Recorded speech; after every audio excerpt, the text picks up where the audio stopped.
session with our Changing Mental Health Needs of Students and Strategies for Dealing with Difficult Students. Peter Troiano is our Interim Vice President for Student Affairs and Counselor Education Faculty, and he's going to start by talking about the changing mental health needs that our students have today that they might not have had a couple years ago. Thanks, Peter.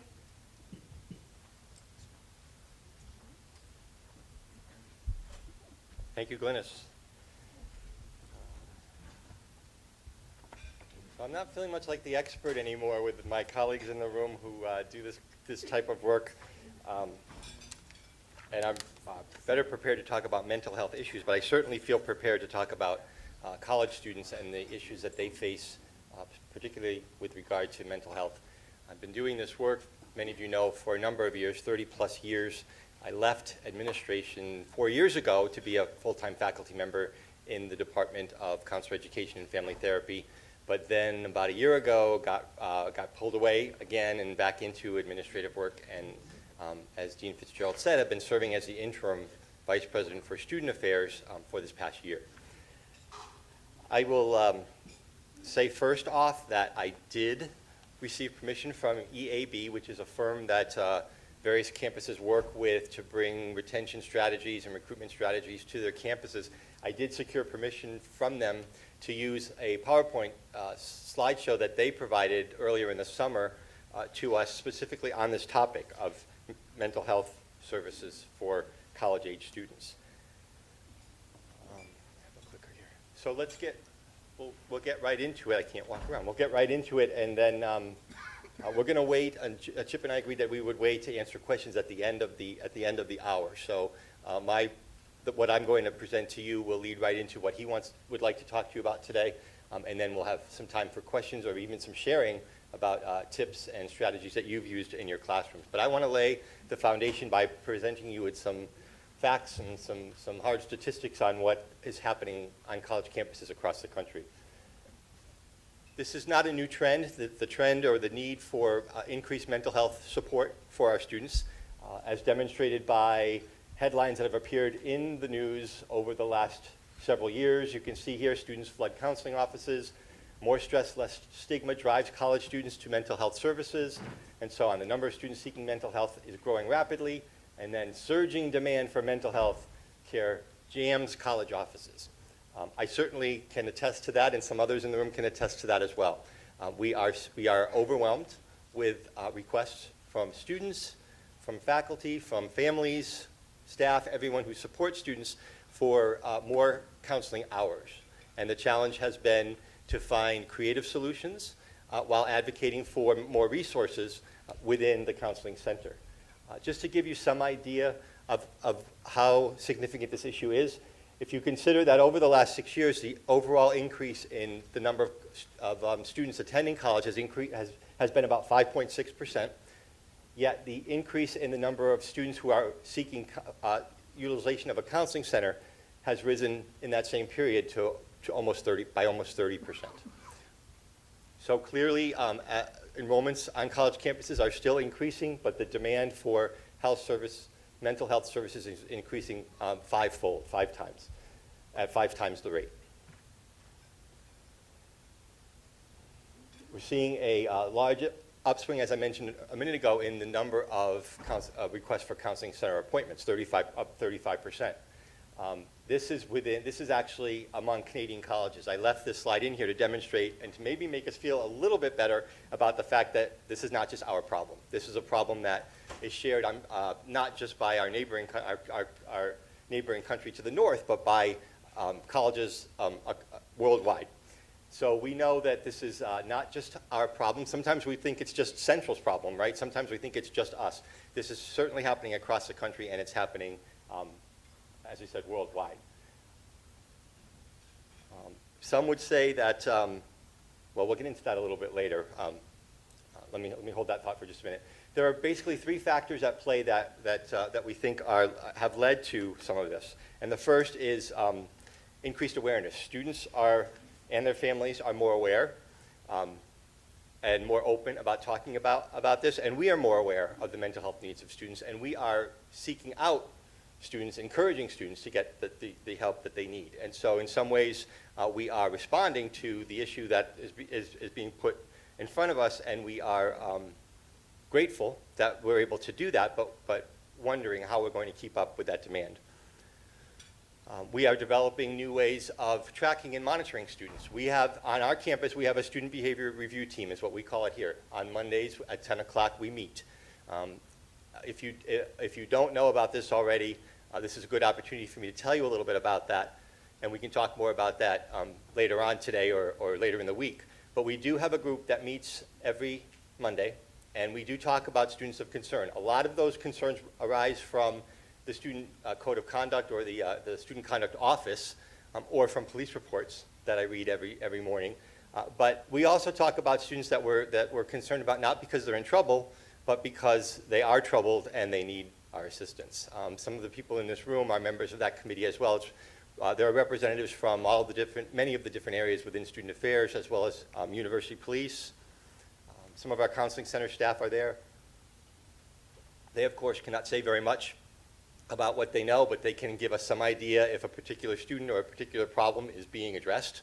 So if we get the nod from them that we can move on, that this is okay, this one we've got this, then that's all we need. That's all we really need to know. We don't need to know any of the details related to the counselor, student, or client relationship. So we have built in these methods of either meeting weekly or sometimes even more often to check in with students or to check in with each other about students, and that is also increasing the burden or the need for counseling support, mental health support. And the third thing is the reduced stigma around mental health issues. It's not uncommon for students to be willing to seek help or be willing to, or for them to be willing to talk about what they're up against. And so all of those factors working together have led us to where we are. And I thought this was interesting. Here they're referring to this generation as Gen 2020. We've been calling them Generation Z as well. But if you look at the quotes, the made-up quotes, we're at a point now where students are saying, I have a whole team of coaches and therapists. That's not uncommon for students. I talked with parents just yesterday at one of our new student orientation programs, several parents who want to know about providing supports here on the campus, even though the student has a provider at home, and that's less than an hour away. They also want to make sure that there's someone here that they can talk to as well, right? I can see the counselors in the room nodding or shaking their heads, one or the other. Right, and so many colleges and universities, including Central, are working on ways to partner with existing providers. Are there ways that we can, through gathering all the correct permissions from the student and their families, can we collaborate with the at-home provider so that we're providing less care, but we are able to monitor the student and prepared to be on call in case something comes up and a student can't get home in order to see their provider. There are many external factors that are driving up the demand for counseling as well, including increased substance abuse among our students. They're using drugs and alcohol, and especially they're using prescription medications in non-prescribed ways. And so the abuse of prescription drugs is, of course, a huge issue for all college campuses, including ours. Increased use of social media. This is reducing some inhibitions on the part of students. As you know, they're willing to talk more about these issues. They're willing to talk more about it, especially in public forums. For some reason, with students, social media seems less public than a forum like this, but it's actually more public. Information can be spread in so many ways, and once you put that information out there, in most cases, it's there to stay. So those are some of the things we try to educate students about in terms of using social media, to be very careful and to learn the difference between something that you're comfortable having out there and not having any control over where it goes versus information that you want to be a little bit more guarded about. Students are under increased pressure, increased expectations are placed on them, or they place them on them. Through peer groups, through their family structures, they are feeling more and more a need to compete and a need to outdo, and that has led to some increased anxiety, increased issues around performing well both academically and socially on the college campus. This one, new parenting styles. I spend a lot of time talking about this with parents during those new student orientation programs that I just mentioned. In as much of a non-judgmental way as I can, we talk about what's been working for your family and what's not been working, and challenge each of them, each family, each student and their family to talk over the summer, because we started those programs back in June, talk over the summer about the strategies that are working and that might help with the transition from high school to college, and what are the things that haven't been working, because this is a good time to maybe make some of those adjustments. This would be a good time to change some of those patterns or habits if there's a way to do that. We know that students are more connected to their parents and families than they have been in the past, and connected in ways that make it possible for them to pick up the cell phone and ask for assistance rather than try to address an issue directly on their own. So I challenge parents to have their student make their next doctor or dentist appointment. Have them call for an Uber driver. The next time they hand the phone to you, or they ask you to do something that they could do for themselves, have them do it for themselves.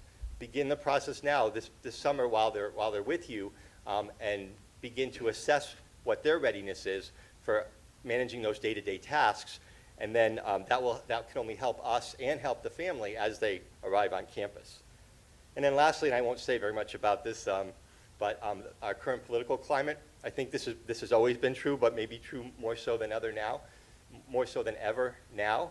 We have to be aware of the fact that there are things playing out in social media and in the news that are causing students concern. Just a couple of graphs and charts to show you a little bit about what's happening. This has more to do with young adolescents. So when we are preparing to receive a student as a first-year student, they are more likely today than they were 5-6 years ago to have some issues around depression and anxiety. You can see the trend that has been on the rise. In the past year, students that reported that they had a major depressive episode, and again, this is adolescents, has risen, as you see, from 11.9% in 2011 to 17.3% in 2015.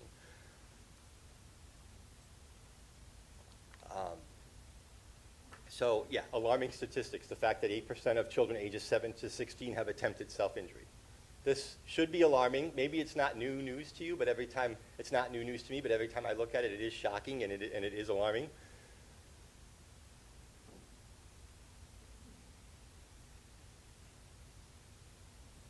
Wait lists, as it says here, are just the tip of the iceberg. So our counseling centers, as I mentioned a few minutes ago, are struggling with how to keep up with the demand for appointments, looking for ways to offer services and supports in different ways.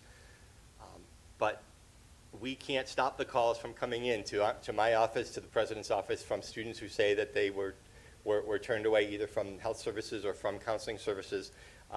We do deal with every incident that we hear about. Sometimes we can pick it apart and we can find out what the actual circumstances were and clear up some misperceptions. But the reality is that we do have increased demand, and we do have wait times. We do have a system in place at the counseling center to do a quick assessment, and if a student is in crisis, to see that student right away.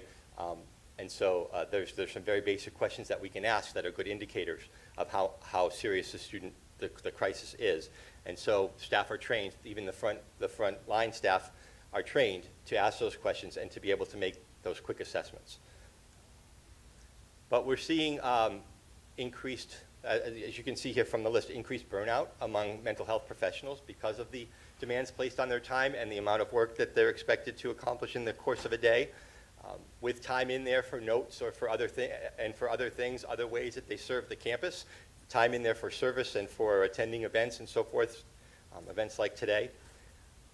We are experiencing a lack of physical space. We're experiencing that right now.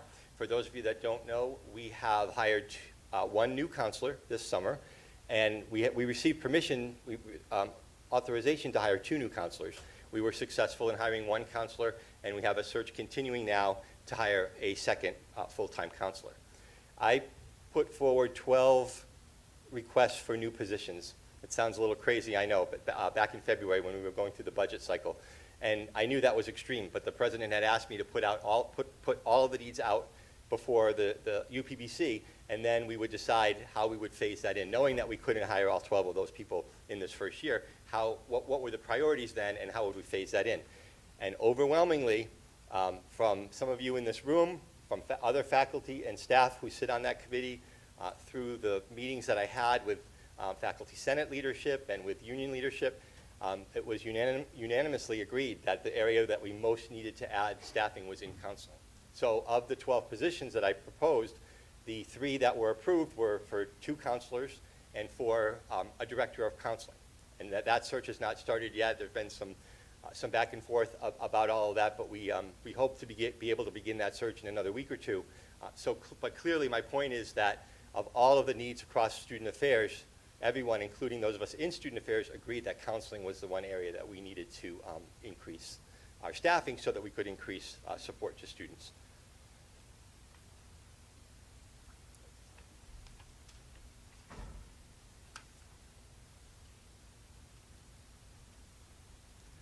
I like this slide. It talks about the long-term or the short-term effects of not reacting, not responding. We participate in national health surveys every year. Some people would say, oh, well, it always tells us the same thing. It tells us we're on par. It tells us we're just like every other institution. But this is not something that we can take our eye off. The minute that changes, that begins to not be the case. We want to know that so that we can be proactive and put the changes in place right away.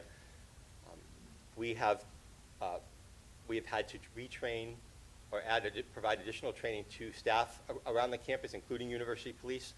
We have had to make sure that they are ready to respond as first responders, that they know what they need to do. The most important and startling thing, and many of you have probably heard me say this over the last few years when we're in retention meetings and so forth, but the number 2 reason that students are dropping out of college is around mental health issues. So mental health is the second most common reason that students drop out of school. It's startling.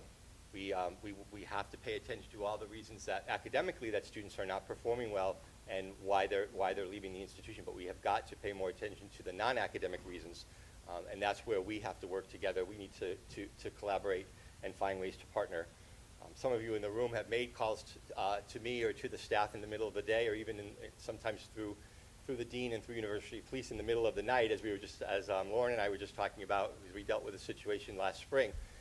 That's the nature of our work today. We want to be responsive, and sometimes that means dealing with situations that come up, hopefully not in the middle of the night, but situations that come up that maybe you are not accustomed to dealing with in the past. We're not trained to deal with, didn't ever get into this work to have to deal with, right? Our main focus as faculty is in delivering the content of our courses and seeing students succeed in our disciplines, but the work has gotten so much more complicated and so much more involved over the past several years. I want to show you one more slide, and then I'm going to turn things over to Chip. So I thought this was interesting, too, because the folks at EAB that I mentioned earlier, when they put this together, came to the conclusion that hiring more staff is not the answer. I don't agree with that. I think it's not the only answer, but to say that it's not the answer, I think is a bit of a stretch, because it's an important first step. I teach a practicum class within the division, and the sole focus is on the counseling part of the counseling courses that the student has taken up to that point. And we talk a lot about alternative ways of delivering counseling support to students on college campuses. We talk about counseling through text message. We talk about video counseling or virtual counseling. They sound a little bit off-putting.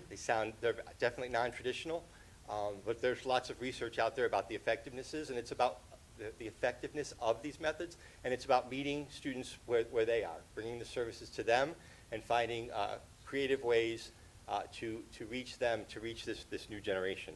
Certainly we are working with groups, doing a lot more group counseling in the counseling center, and if you have an idea for a group that we may need to start, you could let us know.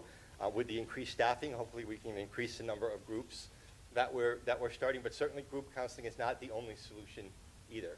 So we're increasing staffing, we're providing more groups, we're looking at alternate ways to deliver the resources, But the most important thing I think we can do now is talk about ways that we can work together to solve this. Well, we're not going to solve this issue, but to make this issue better for our students and for our campus. Thank you very much. I'm going to, Chip, if you're ready to come up and talk a little bit more about the specific strategies that we can use with these students.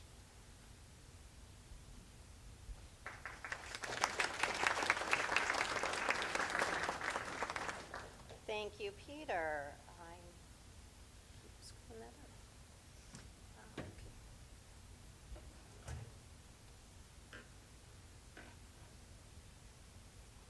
How do I get that through? Oh, just out of that.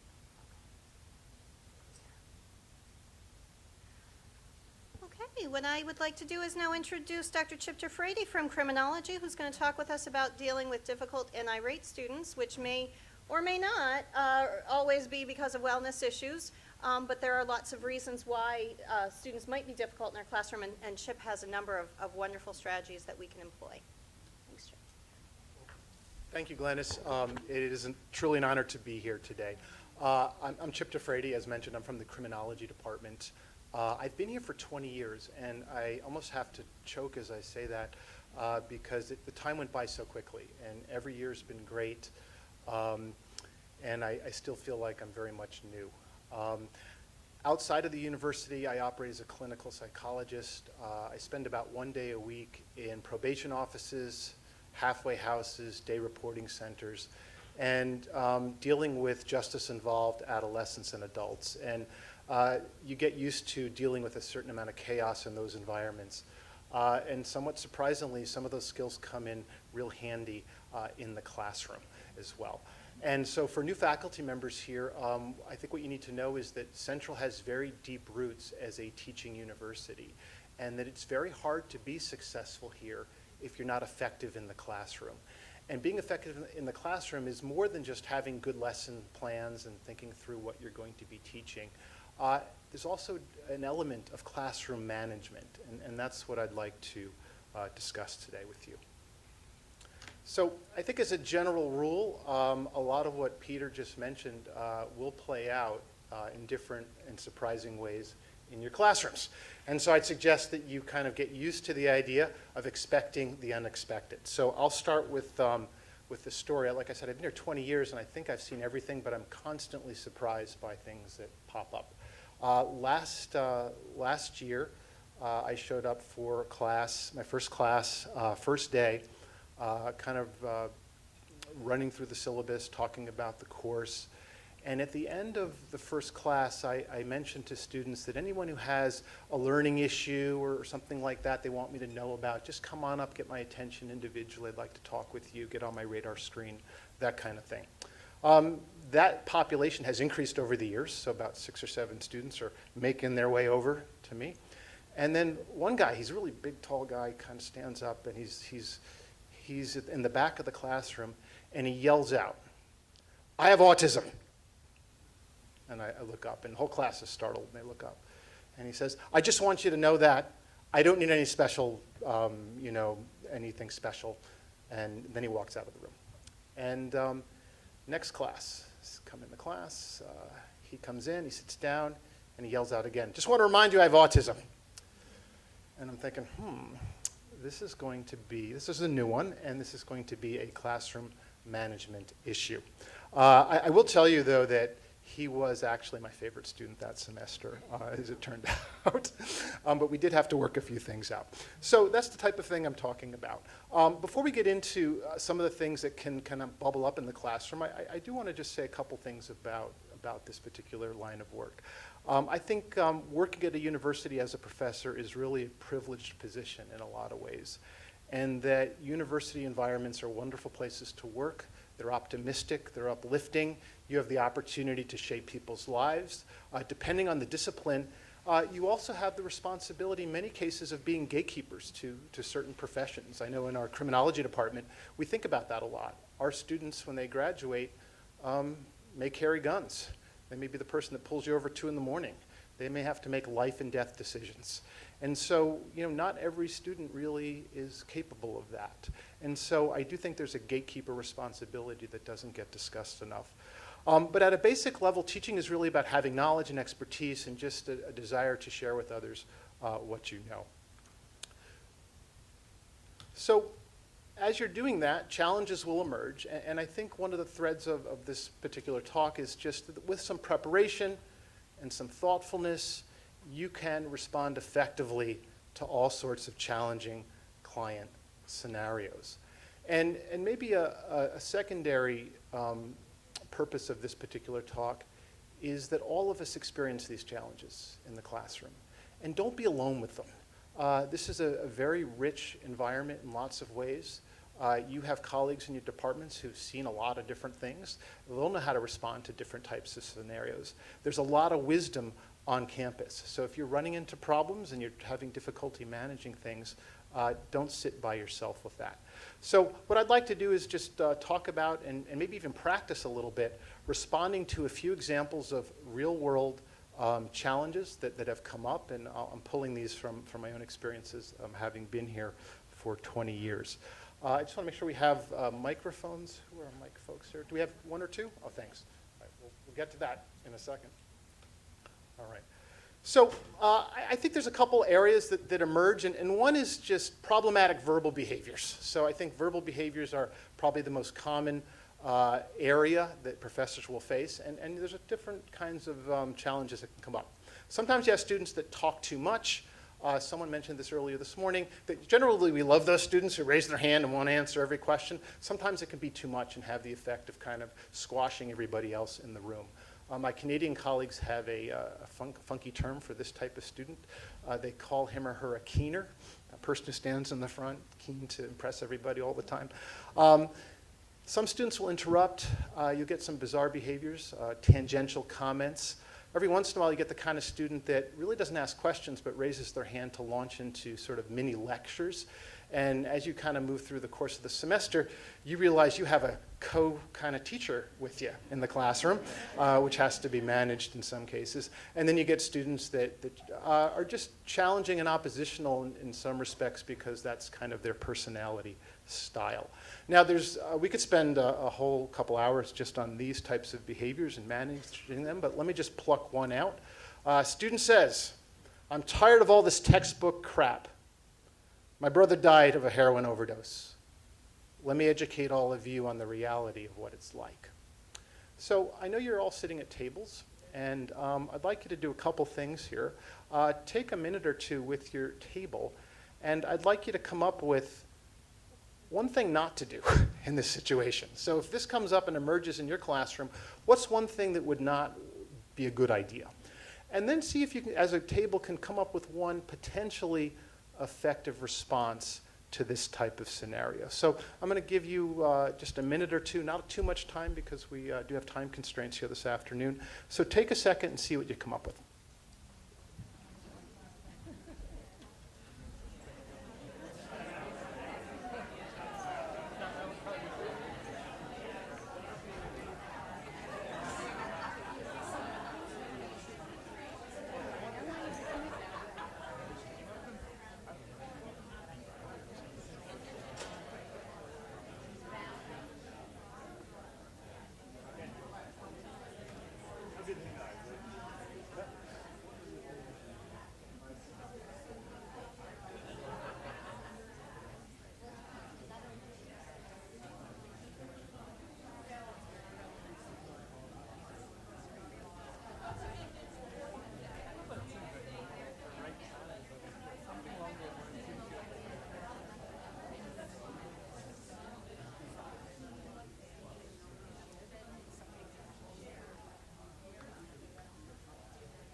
Okay, you just have about 60 seconds more to try to finalize your ideas about what not to do and what you might do here.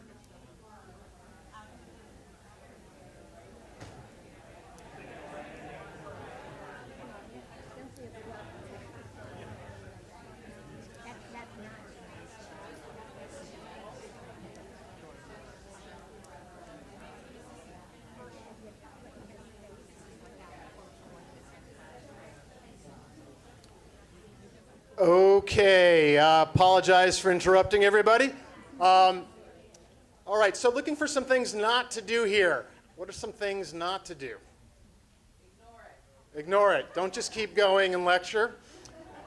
Other ideas about what not to do.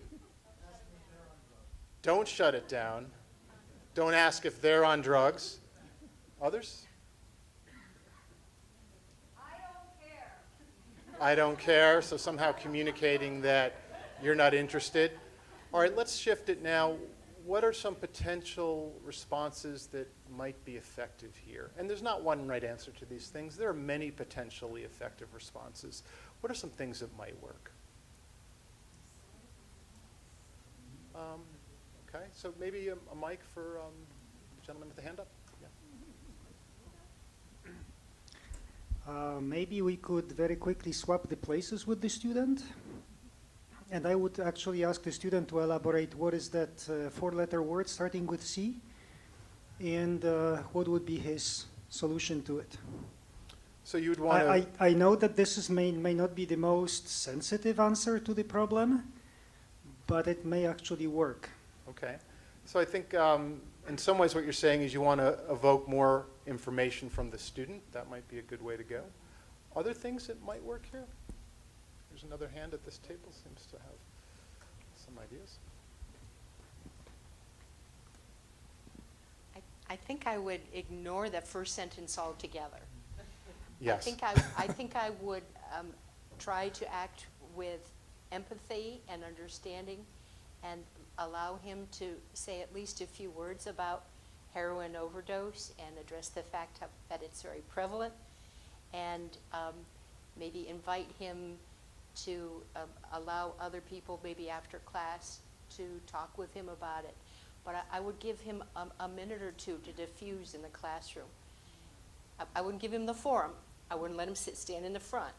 But I would give him a minute or two to diffuse. Okay, so you think it's really important to listen and not just move forward here. Other ideas? I just want to, the mic's coming to you. So obviously we're in the counseling and family therapy department, so this happens a lot. A couple things we validate, that's their experience. But if they're coming and they're learning about, what it means to be a counselor or a family therapist, they need to know the academic part of it, in addition to their own life experience and that. So we do a lot of, or what happens a lot, we have a lot of people who are recovering in our classes that we don't have to say anything because the students take care of it to a certain extent. Yeah. And so that's really very eye-opening, I think. So yeah. Okay. Anything else that we're missing here? Would anyone do anything to connect with the student after the class? What would that look like? So we talked about buying yourself a little time. Yes. Validate, yeah. Maybe give them a moment to say, but more importantly, talk with me after class. Maybe this is something we can share more in another class, and I also want to talk to them to see what resources this individual might need. Okay, so you would want to meet privately with this person after class. I think that would be a good idea. So I think we're hearing like evoke more information, don't just ignore it, don't keep going, try to have some sense of compassion for the person.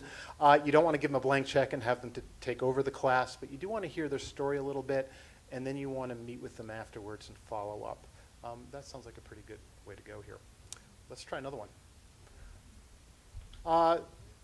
Another area of challenge is disengagement, so students that kind of check out in different ways. And so you'll notice this in some students that just don't contribute to classroom discussions. There may be a whole host of reasons why that's the case. There's the problem of students sleeping in class. Some people mentioned that sometimes that has to do with work schedules. That's sometimes true. Sometimes it's not. Sometimes it has to do with student athletes who are juggling a lot of different kinds of things. And sometimes it has to just do with just poor unprofessional behavior. I think the other area of disengagement is cell phone use, tablets use, and laptop use, which has become a major challenge. And I'm not going to say too much about that because I know that's the topic of the next session. So I'll let my colleagues who have more expertise in that area talk to you about that. But here's one that came up. A student who regularly falls asleep in class. So every class you can count on the student to fall asleep. He comes in, he stays awake for about the first 10 minutes or so, then he puts his head down on the desk, and to make matters worse, when he's sort of fallen asleep, you know he's sleeping because he starts snoring, and other students are kind of looking, rolling their eyes, and giggling. So the next thing you might do here, let's hear some things not to do first. One or two things maybe not to do in this situation. I'm going to ask you to take a minute with your group, come up with some things not to do, a couple things you might do.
Okay, take another minute and try to wrap it up.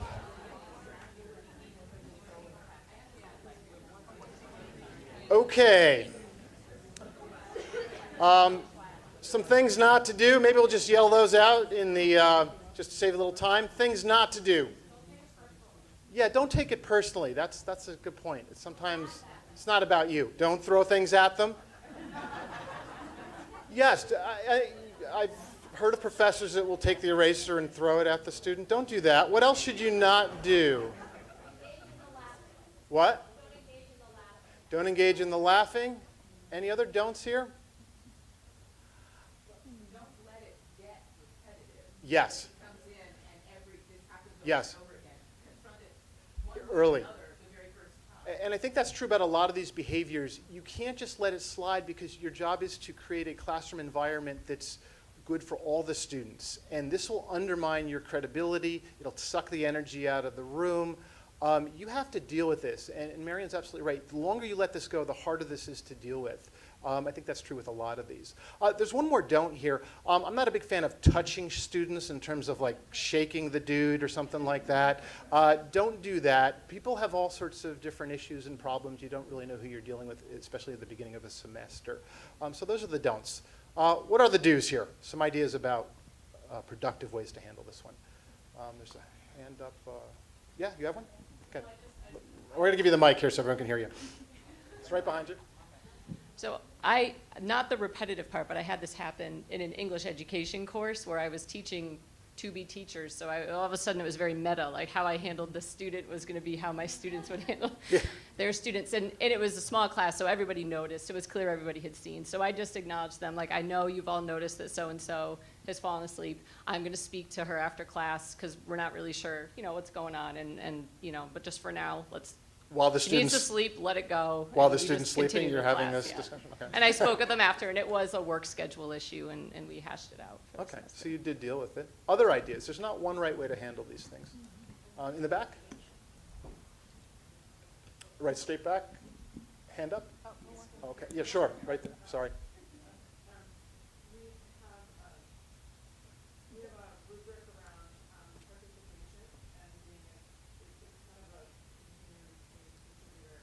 And detractor. So if you're a contributor, you're going to get this many points, and then there's some in Okay. between. But then if you're a detractor, you're taking away from other people's learning. Right. So that's all true. So, but I want you to answer the question, so how do you deal with this in the moment?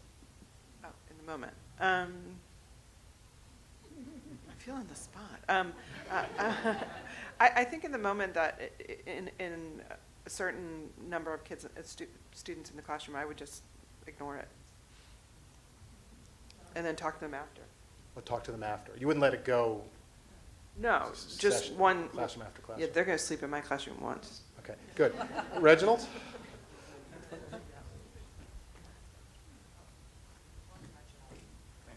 What's that? Oh, there are two? sorry. Oh, We hi, got two, Rachel. huh? It's a very generational name. We must be of similar generations. So I would think because the snoring is distracting the students and the class, I would deal with it right in the moment, but in a way that wouldn't shame the student. I would say something like, I would say, John, you know, and hopefully he'll wake up. And I say, hey, John, you nodded off. You know, I don't want you to miss what we're talking about. So if you feel like you want to, you know, if you're okay, great. If you feel like you want to step outside and maybe get some water, that's fine as well. And just come on back because we hate to see you miss what we're talking about. And then after class, I would speak to the student privately and just talk about kind of what's going on. I see you fell asleep. Why don't we talk about this and try to come up with a solution? Thank you. And one in the back, I know she's trying to jump in here. Yeah, I know you said not to touch them, and I understand that, Yeah. and I appreciate that. But I think if it were really noisy and people were noticing, I'd be inclined to at least walk over to them and say quietly their name and then say, are Yeah. you okay? Yes. Because there's a possibility that they're really not okay. And although that's slim, I think it's important to express concern about their health. Okay. And then afterwards talk to them, but just give that, hopefully that will wake them up and keep them up for the rest of the class. But it's tricky, and I've had that happen as well in my classroom, and I don't think I've handled it as well as I should. So Yes, thank you for bringing it and up. I have to be honest that I've botched a lot of these along the way too. So we all make mistakes. We're going to move on to another example here. This is just another area, absences and lateness issues. This is students who miss a significant portion of the class.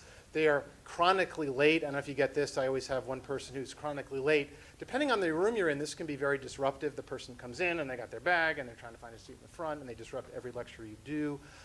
We have students that just show up for exams but not classes. You could also flip that around. Students that show up for classes but miss exams and don't come in when assignments are due. There's a whole range of things that go into this particular basket. But here's one of my favorites. Student barely shows up during the semester. Shows up for 3 classes. And the semester's winding down, and you get this email in your box. I've had a really difficult semester. A lot of things have been going on with my health. I have a doctor's note for the classes I've missed. Please tell me what I need to do to complete the course. So I'd like you again, come up with 1 or 2 things maybe not to do here. Come up with maybe a path of action for handling this particular problem.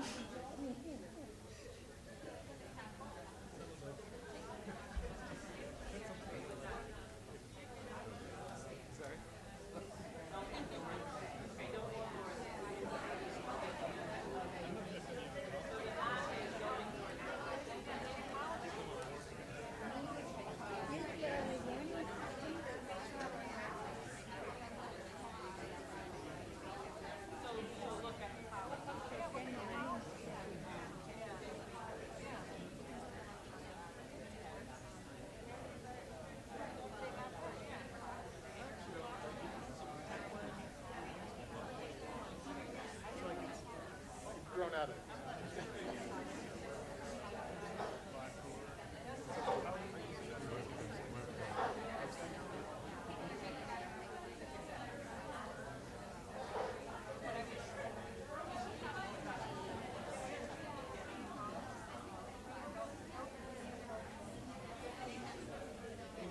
Okay, I know you didn't have a lot of time to think about that. So please just yell out a couple of things maybe not to do in this scenario. What's some things not to do? Yeah.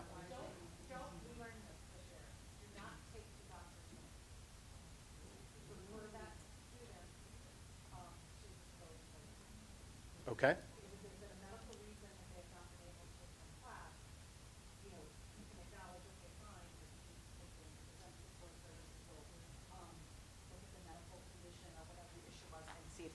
sorry, I'm talking.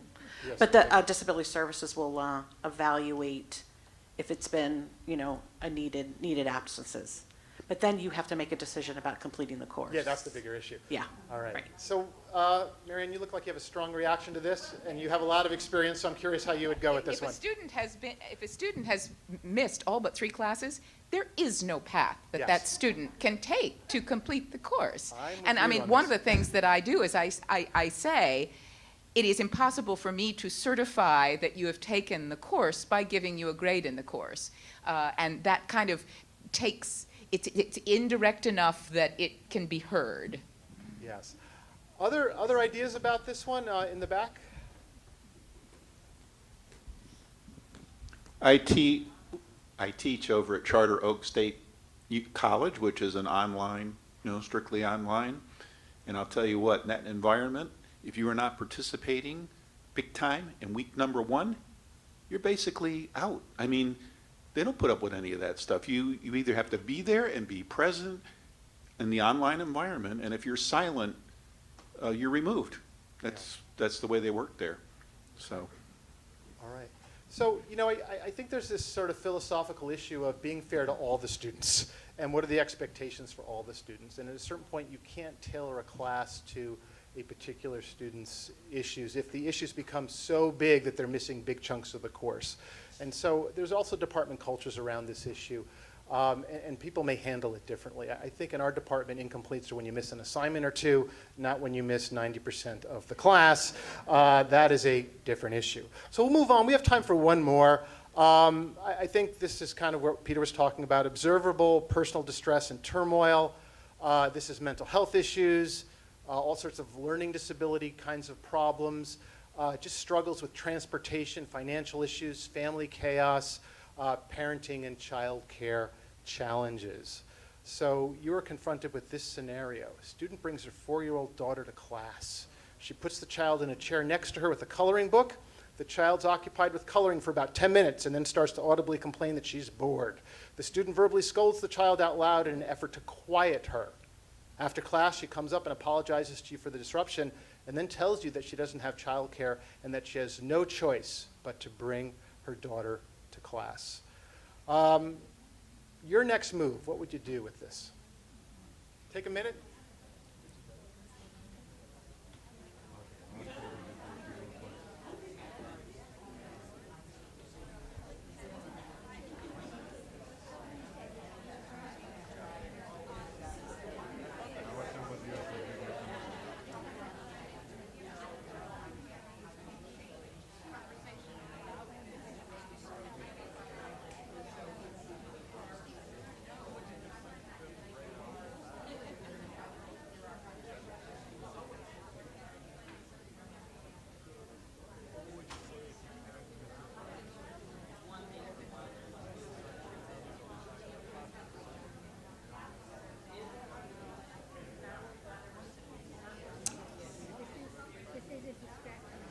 Okay. We could obviously spend more time pondering the way to respond to this. Couple ideas in the room here. What might you do that would be helpful here?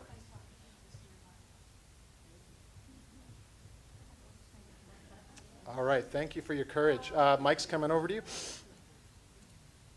Well, our table mentioned referring the student, talking to the student, the mother after class, and referring her to the Office of Student Affairs to see if there's anything they can do to help her or where they would know where to refer her to perhaps get some assistance. Okay, so you're hoping you could refer somewhere else. Yeah, and but something and then, will. I yeah. asked a question, and Central has no child care facilities. Right. Oh, is there?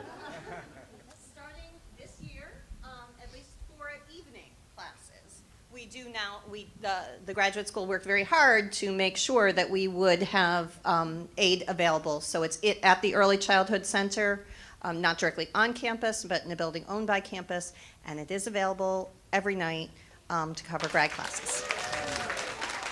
And undergrad classes, I should say as well. It's not exclusively for graduate students, but it was an identified need. Wow, that's It's very minimal. I'll send a flyer around when I send out the other information on this. I believe they're starting at 4 o'clock, and it's a sign-up basis till 10:50 to cover through the evening classes. Wow, okay, so that's a nice solution here. Other responses to this one? If there was no solution, do you let the daughter continue to come to class? Yes. I think it's going to undermine your course for the whole semester. The rest of the students are not going to get the experience they're paying for. You may have to make the decision that's in the best interest of all the students in the course. So these are kind of fun. We could do more of these, and you have people in your departments who have lots of stories like the ones I've presented on the screen here. There's lots of experience in this university. Please don't be alone with these ideas. Just a couple of points here. I would say that nothing's a crisis. Just relax, be flexible, think before you react sometimes, listen before responding. Try to avoid public confrontation with students as much as possible. Do it in private, as people have mentioned. Have an open dialogue with your chairperson. Ask for feedback about challenging scenarios. Deal with them early, as was mentioned. Don't just let them fester. They get worse over time. Utilize university resources. There's a list that goes along with this. It's at all the tables. There's a lot of resources at the university. And finally, let students make mistakes. They're going to screw up. They're going to behave badly at times, but this should be a place where students learn and grow. Your job is to provide thoughtful feedback and guidance, but allow students the room to make some mistakes and to grow. And finally, make sure you enjoy the students. They're actually a lot of fun. All right, so that's the end of my time. I want to thank you for the privilege of your attention. Peter and I wanted to save a couple of minutes for questions in this area.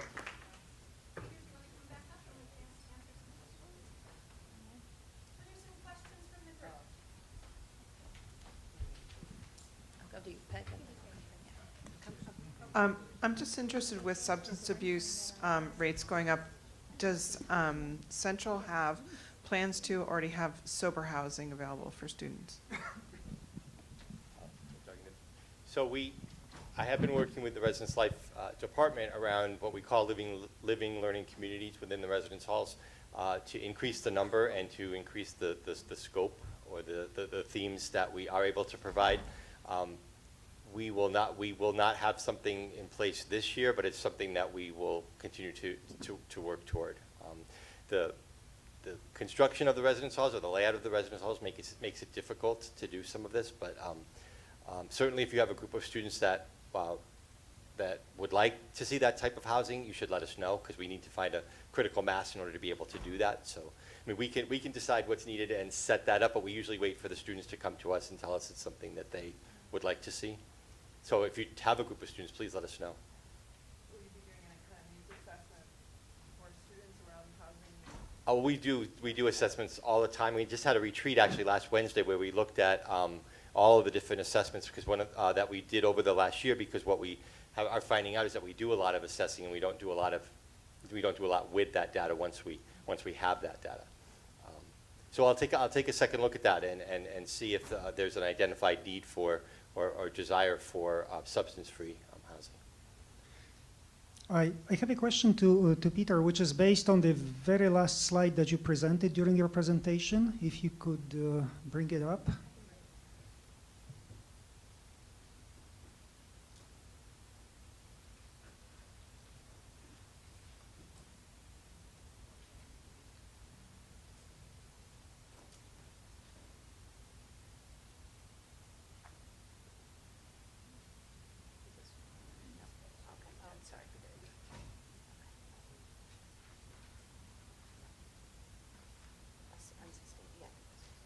Is that the one? No, We don't see anything actually projected. Yes, that's the one. We have two quotes here. Actually, my question is related more to the second quote. And it's, in essence, very simple. Where do you think this whole thing with mental illness, which was part of your description most of the time, where is it going? because I certainly do not feel competent to assess that student has mental illness or student is really lazy. When I thought often that student has some mental issues, it turned out to be later on, I've heard it from other students, that he's a lazy person, will never contribute anything, and just has big pretenses of getting a good passing grade because he needs that passing grade to get a job that he's slated for.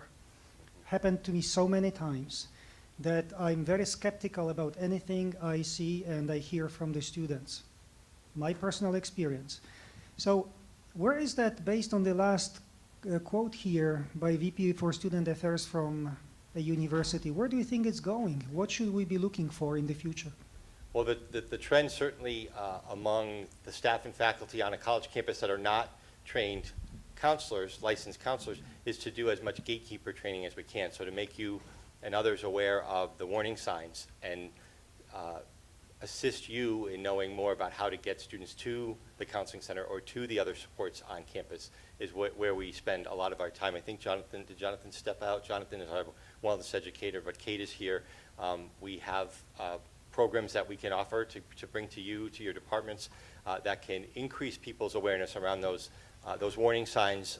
We call it gatekeeper training because we know that you are not, you shouldn't be, and you're not trained to do the counseling, but as gatekeepers, we all have a responsibility to identify students who are at risk and get them to the supports that they need. I mean, the numbers speak for themselves. I think we want to err on the side of caution and make sure that a student is getting the help that they need rather than assume that they're just lazy or looking for an easy grade. I would want to know that I did everything possible. I wouldn't want to find out that I made an assumption and then that I was wrong about that.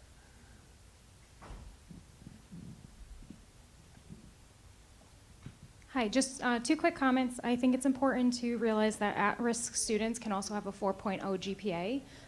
So it doesn't necessarily mean that it's a student that's struggling. I've seen that firsthand. And secondly, if I were to offer a solution or something to be implemented based on where I stand in my knowledge base, which obviously pales in comparison to some others in the room, I would like to see that the FYE program gets segmented out, and also that we incorporate emotional intelligence. And so what I'm speaking to has been touched on by Drs. Wall, Dr.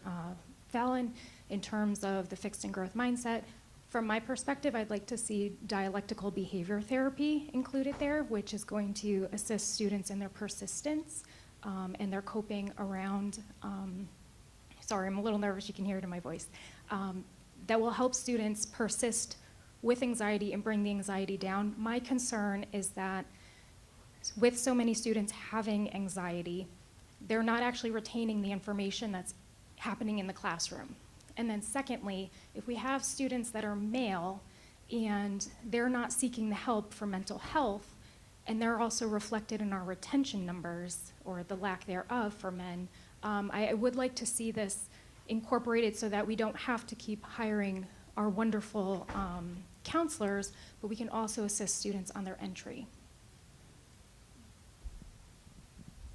And anyone who's been listening over the last year has heard me say over and over and over again, and Dr. Fitzgerald knows this, there's so much more we could be doing with our first year experience course and our program with buy-in from across the campus. We're lagging behind what so many other institutions are doing. That's the key to retaining students, is engaging them past orientation and their first advising session through first year experience. I have to wrap it unless you have a brief comment you want to make. No, I just wanted to piggyback on what you said. I think both presentations did a wonderful job. Because one of my research areas is the impact of non-academic factors on student retention and student success. And both of your presentations really emphasize the importance of looking at all of these other factors. But also those factors need to be translated into levels of support. Because I think we look at student affairs as just the place that students have fun and not looking at it as the place of retention. And I think that's a part of the continued dialogue around this issue. We need to be able to look at some of these factors that are beyond just what's happening in the classroom, because research is showing over and over again it's the non-academic factors that are impacting student success outcomes. No argument from that. One of the things I think is really promising is this year the student success team has incorporated more faculty voices into the student success team, and we're working to add more student affairs into that so that we can continue this discussion, because obviously it's multifaceted. Thank you very much, gentlemen.